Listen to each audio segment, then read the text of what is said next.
Setnin Radio, hosted by Mark Newbold and Louis Turfrey.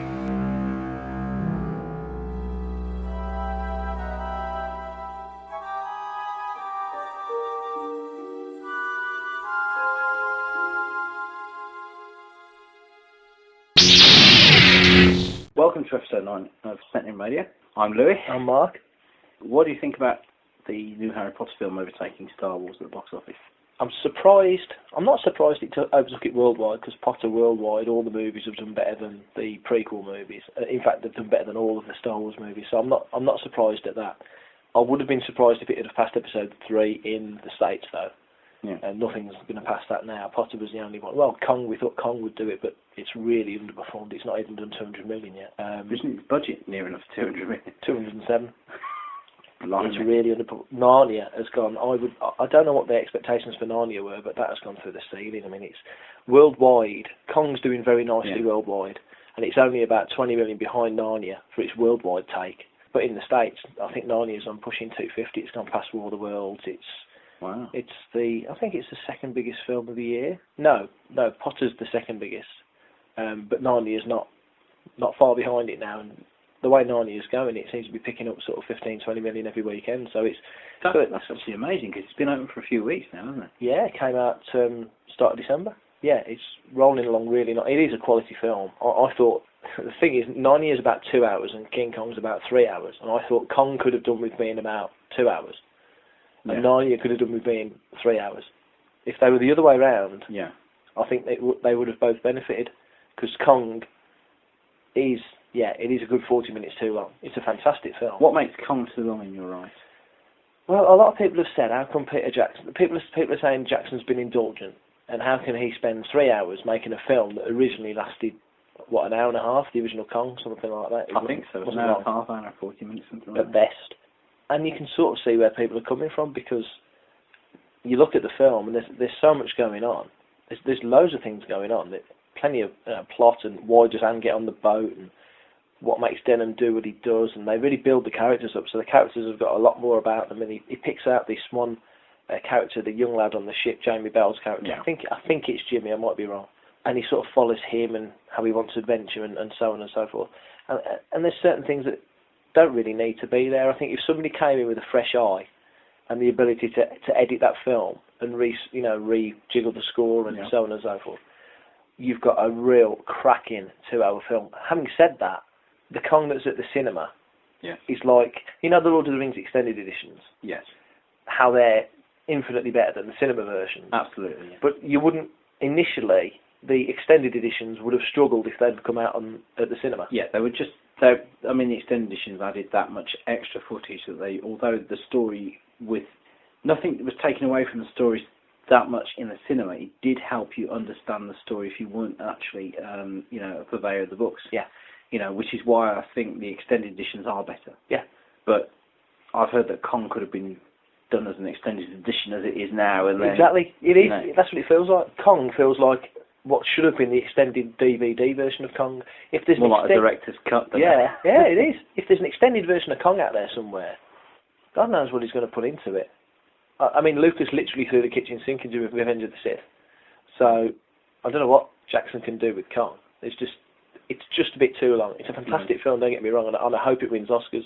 I hope it doesn't win Best Special Effects. I'm hoping that Sith gets that. No, because I don't think there's anything in Kong that hasn't been used before. No, it's just that they're just getting better with the tools. Yeah. That the landscape of New York is just fantastic, and the actual Kong creature itself is Oscar worthy, like Gollum was. Yeah. But I think for the whole broad suite, the full palette of effects technology, nothing touches Sith. No film in history so far has got the full scope and suite that Sith has got. Because from start to finish, it's one giant effect, isn't it? Yeah. 2,200 special effects in Sith. And it's a 2-hour, 20-minute film. Okay, 2 hour 10 if you don't got. I don't think any of them are sort of like spurious effects. I don't think so. I mean, how else can you do it? You couldn't. There's no other way of doing it. No, you couldn't. I mean, some of the model shots are absolutely superb. Yeah, and people don't give them the model shop enough credit. You've got the battle going on. Yeah. And then after Grievous, and you've got like the fight, between Obi-Wan and Grievous. Yeah. All those backgrounds. Yeah. All the inner parts of the sinkhole. Yeah. They're all model shots. That's right. And okay, there's some superimposed special effects on there. Yeah. But not a great deal. I mean, only sort of things like the soldiers and all the creatures and space battle stuff. But, you know, everything else is pretty much as you see it. Yeah. And the detail they must need to be able to do that. It must be fantastic. Yeah. I mean, have you seen any of the stuff on hyperspace? Yeah, I have. I was just thinking that as you were saying it, yeah. Yeah, and when you see that, you really appreciate Yeah. how much work goes into it. I mean, these guys must love their jobs. It must wear them out to do it. Oh, yeah, it's the sort of career, though, the sort of job where you would think, I've got to work on this for 24 hours flat, I'm just going to have to drink a lot of coffee. Yeah. You know, because they're all pushing deadlines. And, of course, you've got Lucas, who's like the conductor, coming in and, I like that, I want to change this, you know. Yeah. On the Attack of the Clones DVD, when they're trying to get some of the facial expressions for Yoda correct, and there's one scene on that where the one guy had worked on this one, 4-second shot of Yoda, and he thought he'd nailed it and played it to Lucas, and he was really chuffed. He played it to Lucas, and Lucas was like, no, that's not what I want. And you just see the guy just die, pretty much. Like, oh no! Can you do it? Can you make him look a bit more like this and a bit more like that? You know, and it must be soul destroying, but it's got to be that sort of job where you can just screw it up, throw it away, and start again. You've got to be able to let go of it, Yeah, get on, and carry on with the next that's thing. exactly right. Yeah. So, what do you think of the images I've done then? The images are fantastic. We need more images on the site. Yeah. And with that you've got there, that's really going to help. Really going to help. Should explain to those that are listening that I've created some character designs using a nice little software package and a little bit of photoshopping of some of the characters that we've mentioned before, but we've never really put any sort of visuals on. A definitive picture of what Tara looks like now. That's right. Lord and Lady Raven as they were before they were Methadubra, and eventually Damon Gar as he comes back to the fore, so to speak. I'm doing the same with a couple more of my characters, working on a Jedi, an old ship's engineer. Yeah, that's right. Yeah, but they look really good, really, really good. Because we've done a lot to the site this week. There's a new character spotlight section. Yeah. Put the old awards page back up so you can see all the awards that Lightsabers won over the years, which is quite a few. I didn't realise it was as many as it was. Gone through the characters guides. Obviously, we've worked on the front page layout, and now if you click on the 4 people at the top, it will take you through to a page about each individual character. And there's the new search engine. The search engine's on the site, yeah, which is very useful, especially when we're doing the writing. It's handy for us. Yes, very handy. So unfortunately, it only scans 250 pages, I believe, and we've got more than that on the site, but it's still pretty good. It's a start. It's a good definitely start, very useful. So a lot's happened on the site this week. We've had a new Setnin Select go on this week by a fellow called Tim Wan, who's doing some artwork for us very, very, very generously, because he's a professional artist who's got, I'm sure, plenty on his plate, but he's kept in contact, and he's a nice guy, and he's done Wheelgaletti, he's done Himbin Mimmin. I love that Himbin Mimmin. It's great, isn't it?